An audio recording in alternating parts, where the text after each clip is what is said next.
June 20వ తేదీ 2024. ఈరోజు దేవుని వాగ్దానం.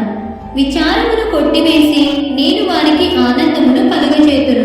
ఇర్మియా గ్రంథము 31వ అధ్యాయం 13వ వచనం. ఇశ్రాయేలీయులు దేవునిని నమ్మినవారు, దేవునికి తమను అప్పగించుకున్నవారు. మరి వాళ్ళు తమ జీవితాల్లో పాపము చేస్తే దేవుడు వారికి ఇంకనూ దేవునిగానే ఉన్నాడు, కానీ ఆయన వలన వచ్చే సంతోషాన్ని కోల్పోయారు. రక్షించబడి మరలా పాపం చేస్తే మన జీవితాల్లో కూడా దేవుడు దూరం అవ్వడు, కానీ దేవుని వలన వచ్చే ఆనందం దూరమైపోతుంది. ఇశ్రాయేలీయులు దేవునిని నమ్మినవారు, దేవునికి తమను అప్పగించుకున్నవారు. మరి వాళ్ళు తమ జీవితాల్లో పాపము చేస్తే దేవుడు వారికి ఇంకనూ దేవునిగానే ఉన్నాడు, కానీ ఆయన వలన వచ్చే సంతోషాన్ని కోల్పోయారు.